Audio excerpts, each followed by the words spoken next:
Hi, I'm Peter, and this is the Peter on Health channel. And this is the second part of my NAD, actually NMN video. And as I mentioned in the last video, I read David Sinclair's book called Lifespan recently, and he discusses NMN. And I'm going to talk about the anecdotes because there aren't human studies about this.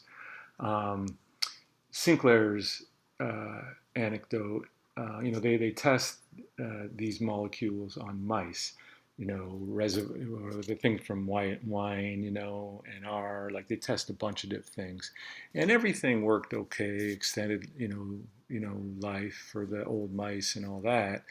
And then they tried NMN on old mice. So these are mice that are going to die soon. And if they didn't give them NMN, they died within a week or two. But then the mice that they gave to NMN, the way Sinclair tells the story in his book is that his researcher, the PhD researcher who was running the experiment, came up to David and said, "Oh, we got a problem with the mice on NMN. You got to come and look." And so David didn't know what the hell. Maybe it killed them. Like he didn't know. So he goes and sees it to see his experiment, and the researcher says they broke the treadmill. Basically, they had a treadmill that could go 2 kilometers, and they had sensors and everything on that.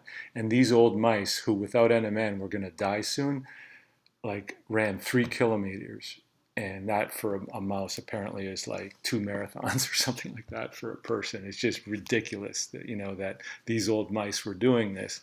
Anyway, that got Sinclair taking 1,000 milligrams of NMN.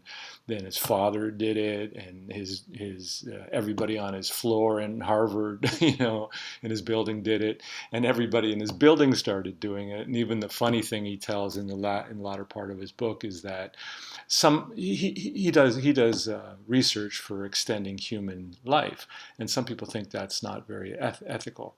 And some of the people in his buildings who tell him, "I don't know about your work. I don't think it's that ethical." He put in his book that even they are taking NMN. He didn't call them hypocrites, but there you go. My wife has been on it for a little over a month. My mother-in-law, who's 82, has been on it for almost close to a month.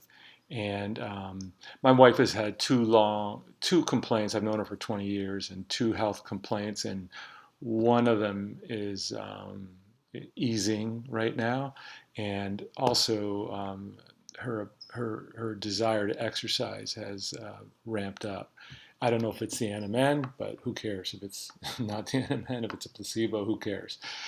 My mother-in-law, on the other hand, 82, she's been an Energizer bunny for a long time, but she had a procedure done on her hips or knees or something recently, and then she had to do physio, and she was very cautious. And you're 82, and like those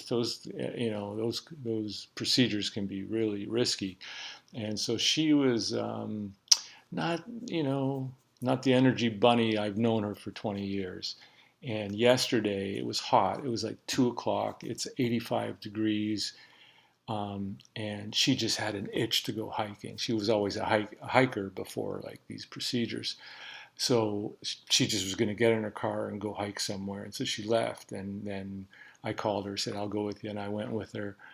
She'd forgotten her hat. She's very pale skin. My wife ran out and got her hat. We went out to some hill with no trees. It was like boiling hot in the middle of the day. And we walked a mile up and down the hills. And I just said to her, if this is the NMN, dude, I'm going to start taking it. And what I said in the last video, I get NAD, what NMN does, through natural ways. But if it's getting my 82-year-old mother-in-law off her butt and just needing to get exercise, this might be interesting.